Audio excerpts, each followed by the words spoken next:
I got a question, which is a very interesting question. Who is the Messiah? Who is Mashiach? And why is the world still waiting? Okay, the world is waiting because he didn't come. Quite easy, quite simple. How do we know he didn't come? Very easy, because the situations of the world that the prophets, mainly Isaiah, whatever, he talks about the different situations that are going to happen in the world when Mashiach will be here, that we don't see them. So therefore, that means he didn't come. Parenthesis, I know that Christians say that the second coming, whatever, but you know what? They base one thing that they don't realize. It's such a stupid thing that they don't realize. They base all their ideas in Tanakh, in our Bible, to call it in some way, in our texts. But they're selective. They only choose what they like, and they leave aside what they don't like. And the simple and strongest example is there is no such a thing in the whole Tanakh, in the whole Jewish Bible, of a second coming. There's no such a thing. Mashiach comes and that's it.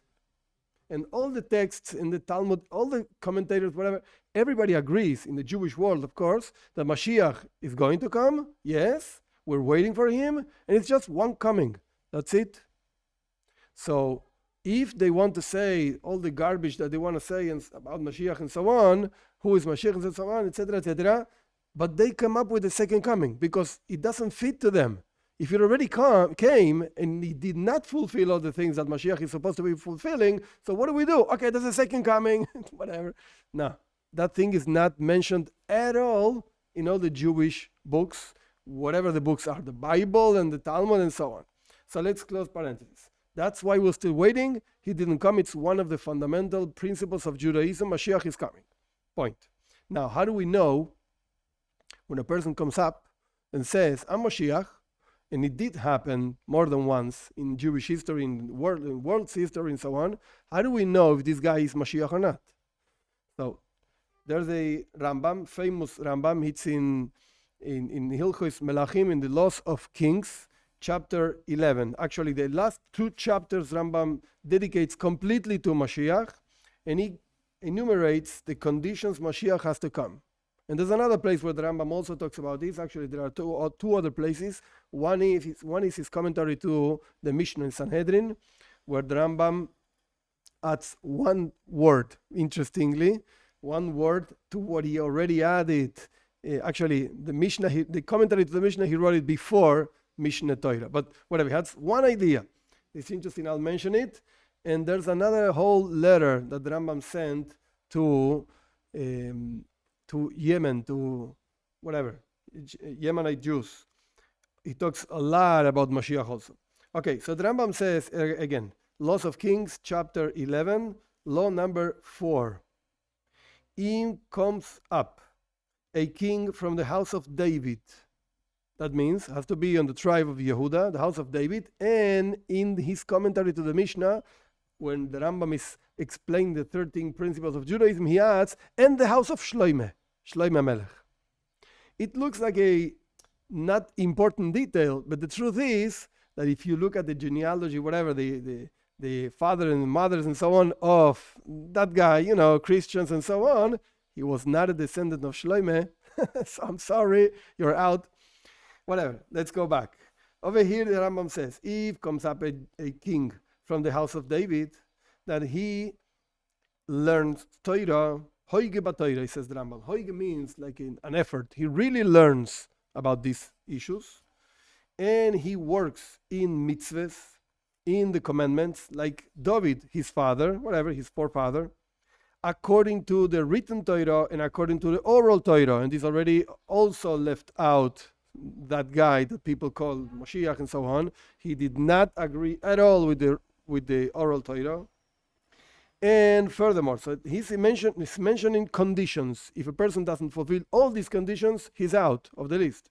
Another condition, he forces basically all the Jewish people to go in the path of Torah, and he strengthens the fulfillment of the mitzvahs by the Jewish people and so on, and he fights the fights of God Nobody really knows what this exactly means. He fights the wars of God, Milchames Hashem, whatever, in the way I understand it, and the way I saw the Rebbe talking about this, even though the Rebbe, as far as I remember, did not mention this means exactly A, B, C, D. He didn't say that, but this means that he works and he fights the whole world towards Judaism, for the principles of Judaism.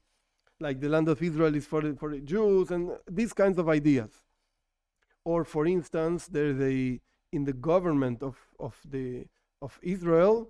Now, I don't mean the land of Israel. The government itself, there are quite a few rules that don't go according to Jewish law. Not at all.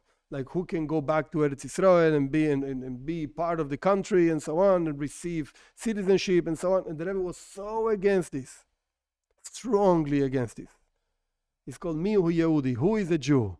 So the country has one definition of Judaism, and Judaism has a different definition of who is a Jew. Whatever. This is called Milchames Hashem, the words of God.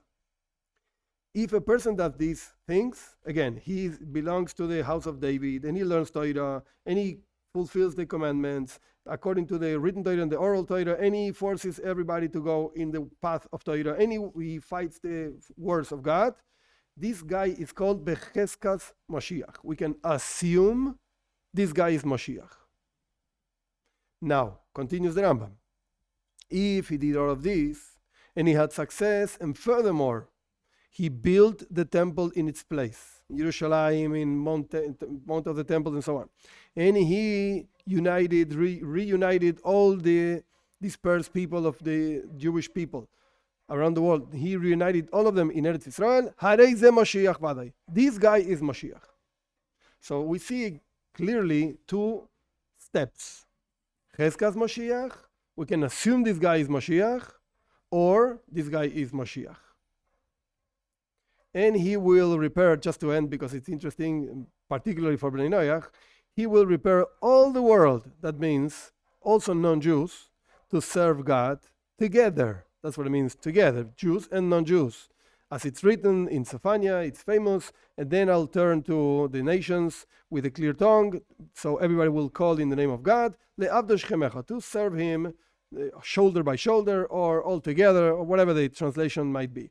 This is the definition of Mashiach. Interestingly, the Rambam is a book of laws, specifically laws. It doesn't bring stories, law.